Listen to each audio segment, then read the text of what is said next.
So this video provides an introduction to discounted cash flow analysis, DCF analysis. And discounted cash flow analysis is our third valuation technique. Unlike our prior valuation techniques, this is what we refer to as an intrinsic valuation.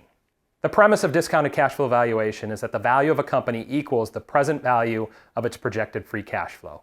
And this is consistent with the textbook definition of valuation, where we project an asset's free cash flow, we discount that free cash flow in order to calculate the value of that asset. We use this for firms, we use this for bonds, we use this for stocks. Some of the pros and cons of discounted cash flow analysis are as follows. On the positive side, this is a cash flow-based technique. We're actually going to project the company's free cash flows and use those free cash flows in order to say something about the value of the business. This is a market-independent and self-sufficient technique to the extent that, unlike our comparable companies analysis and our precedent transactions analysis, we don't need peers, we don't need prior transactions in order to value our firm in a discounted cash flow analysis. And finally, we can build in flexibility into our discounted cash flow analysis if we use best practices in our modeling. The flexibility will allow us to ask, what if some of the assumptions that we make in our model turn out to be different? How does that impact the overall value of the business in our discounted cash flow analysis? On the downside, again, this technique is dependent on financial projections and very sensitive to the assumptions we make. So if things turn out differently for our firm in the future, that could bring into question the validity of our discounted cash flow results. Another downside is the terminal value. As you're going to see, we're going to project free cash flow on an annual basis for 5 years in most instances. There's no reason to believe that the firm ceases to exist after that 5th year, so we're going to need a way to capture the value of the business beyond year 5. And we're going to do that through that terminal value calculation.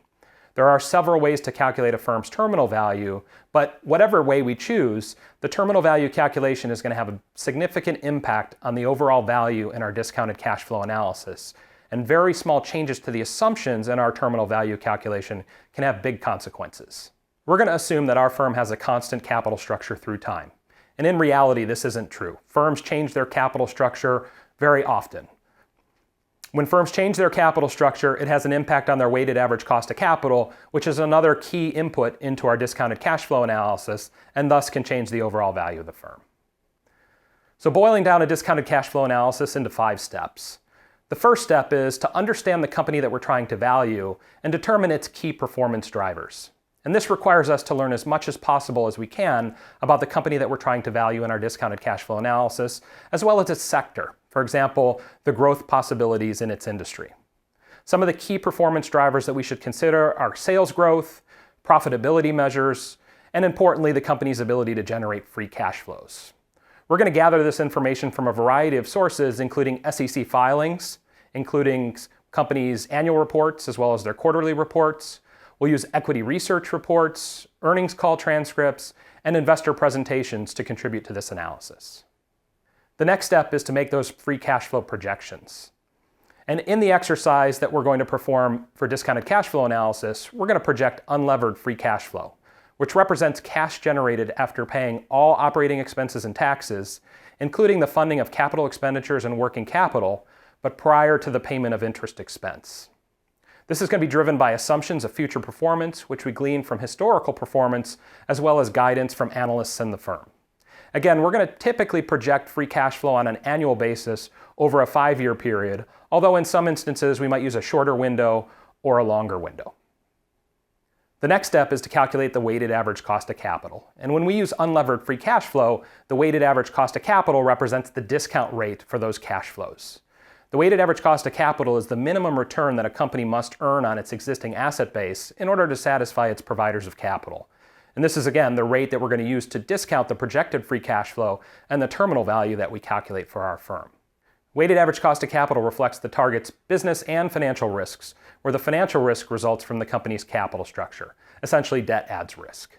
The next step is to determine the terminal value. Again, we're going to project free cash flows on an annual basis over 5 years, but we need a way to capture the value of the firm beyond that 5th year, what we refer to as the terminal year. In order to calculate a terminal year, the final year of our projection period should represent what we refer to as a steady state. Mathematically, a steady state suggests that capital expenditures and depreciation are equal to one another, and that the company's change in net working capital is 0. Intuitively, this suggests that all capital expenditures are maintenance CapEx. in essence, that are necessary for the company to continue operating in its current form, that none of their capital expenditures are geared towards growth. There are two main methods for calculating the company's terminal value. We're going to use an exit multiple approach, and we're going to use a perpetuity growth assumption. And as I mentioned early on, the terminal value is often going to represent a substantial portion of the target firm's value in a discounted cash flow analysis. Lastly, we'll use this information to calculate a present value and determine an overall valuation for our firm.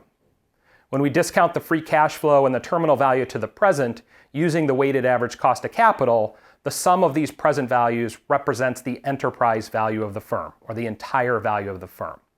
We can then calculate the implied equity value and a share price by making adjustments for debt and cash.